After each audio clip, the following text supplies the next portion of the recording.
Go back to where you came from. We don't want you here on Staten Island. He sucks. Commie, he's a commie. Go back home. Mamdani's a commie.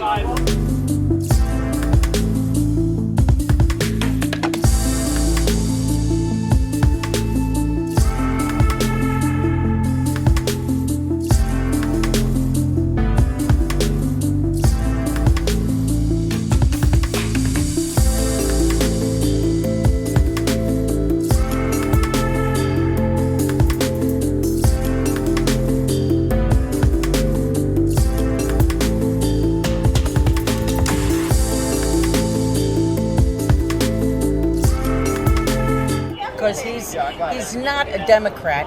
He's a communist. All of his plans. He's always said he was against people having private property. Now he doesn't say anything about it. He's also always been against having police, not only defunding them, he would love to get rid of them. He's trying to tempt people with, oh, I'll give you this for free, this for free. Nothing is for free. There are things he's promising to get votes that he cannot do. He's a liar.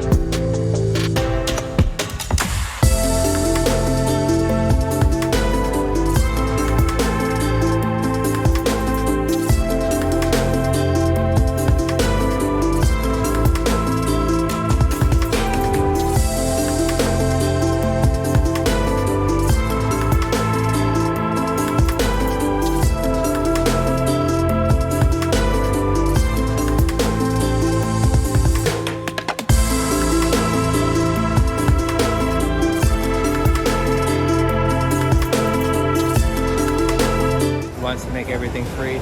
Can't afford that. He's a socialist. We don't live that. We're not socialists. Are you a Republican? Yes, I am. Proud. And are you born and raised Staten Island? Yes, I am. Have you ever seen a candidate like Mamdani for... Never will. You'll never see one after him, and he'll never get in.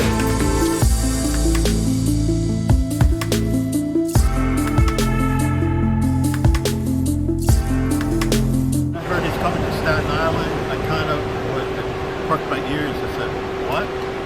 This is Trump country. But that has nothing to do, it's all about him. His ideas are warped, okay? I'm retired from Wall Street, so he's anti-Wall Street. And Wall Street is the capital, financial capital of the world. To me, that's a mockery of that.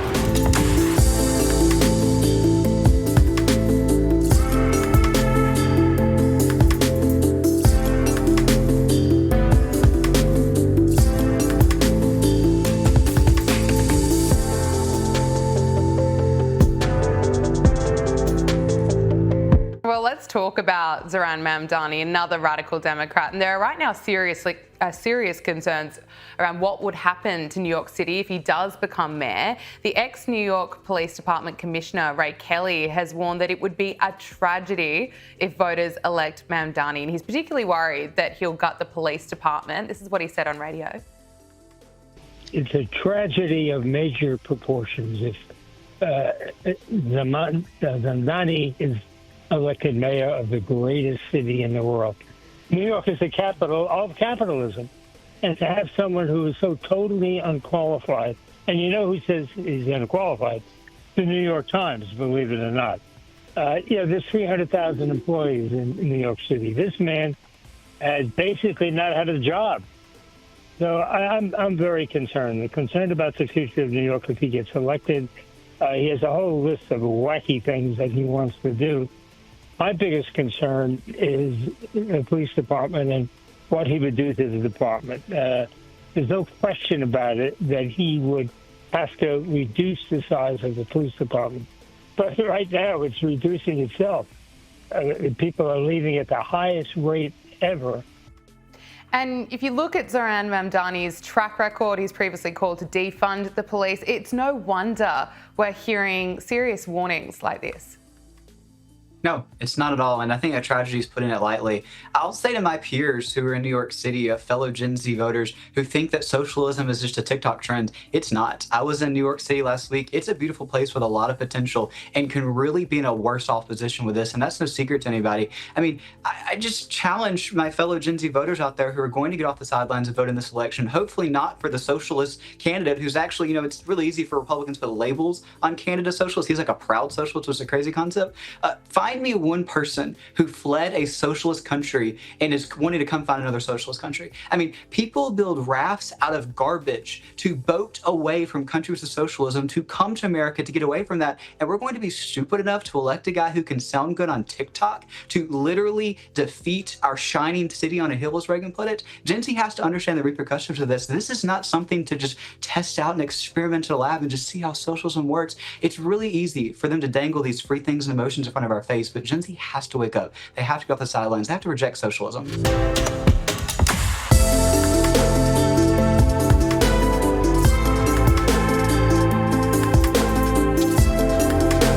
You're in New Jersey, just across the river from New York, where this Zohran Mamdani character keeps on getting airtime, and now Democrat Senator Elizabeth Warren has said the quiet part out loud while campaigning for the socialist mayoral candidate. Have a listen to this. If someone stands up and says, I will lead this city by making it more affordable, and here are my plans, real plans, plans to deliver on childcare, plans to deliver on housing, plans to deliver, we're going to experiment, we're going to try things on groceries. That is the Democratic message. Now, Joe, I couldn't help laugh when I saw this New York Post front page about the fake African American and the Indian American. But this whole idea of doing stuff, experimenting with groceries, that's pretty terrifying. Is this where the Democrats are going?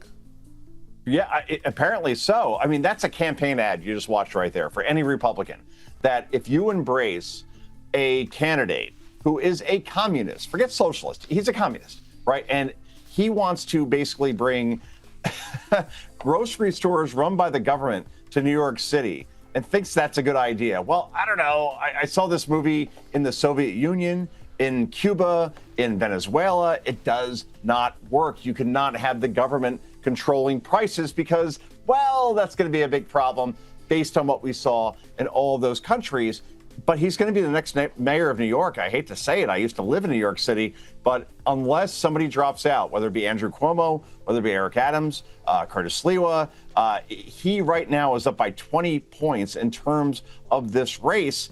And until somebody does something and drops out and makes it a binary choice, he will be the next mayor and will destroy whatever's left of New York City. That I do know.